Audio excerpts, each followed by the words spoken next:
स्वतंत्रता दिवस की हार्दिक शुभकामनाएं। और जो हमारे भाई 2014 के बाद आज़ाद हुए उनको भी हार्दिक शुभकामनाएं। लेकिन मैं एक सवाल उनसे पूछना चाहता हूं, आप अगर 2014 के बाद आज़ाद हुए हैं और आप भगत सिंह को मानते हैं और बापू को गाली देते हैं, नेहरू को गाली देते हैं, तो आप किस तरह का देश प्रेम है आपका? आप हमारे ही राष्ट्रपिता और हमारे ही जिन्होंने देश को जो ज़मीन के अंदर धंसा हुआ था उसको बाहर निकाला, आप अगर उनको गाली दे रहे हैं तो ये किस तरह का प्रेम है आपका?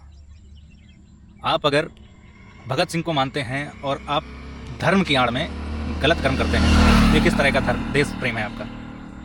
दूसरी बात मैं ये पूछना चाहता हूँ, क्या तिरंगा फहराना हमारे देश में मतलब राष्ट्र प्रेम साबित करता है? अगर हम तिरंगा नहीं फहराते हैं तो क्या मैं देशद्रोही हो जाता हूँ?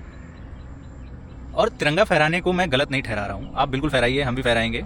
लेकिन मैं ये पूछना चाहता हूँ, जो आप तिरंगा फहरा के रैली निकालेंगे, बाहर घूमेंगे, आज दबा के रील्स बनाएंगे, फिर वो जो शाम को जो झंडे ज़मीन में पड़े होते हैं उनको क्या कहेंगे?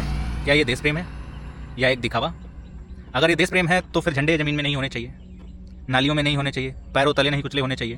और अगर दिखावा है तो मत करिए, क्योंकि देश प्रेम जो है वो दिखावा नहीं हो सकता है। देश प्रेम वो भावना है जो दिल के अंदर से आती है, और अगर आप दिखावा कर रहे हैं तो इसका कोई मतलब नहीं है।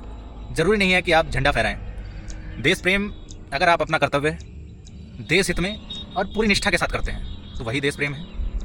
अगर आप कर्तव्य अपना निभा रहे हैं तो बिल्कुल आप देश प्रेमी ही हैं और आपको किसी को साबित करने की ज़रूरत नहीं है। अगर किसान अपना खेती कर रहा है तो वो भी एक देश प्रेम है, और अगर कोई सरकारी कर्मचारी अपना काम सत्यनिष्ठा के साथ कर रहा है वो भी एक देश प्रेम है।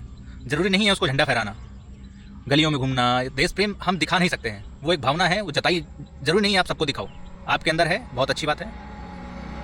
दूसरी बात, भारत, हिंदुस्तान और इंडिया एक ही है, सबको अपना बाप मत बनाओ। बाप आपका एक ही है, वो आपके घर पे है, आपके साथ है।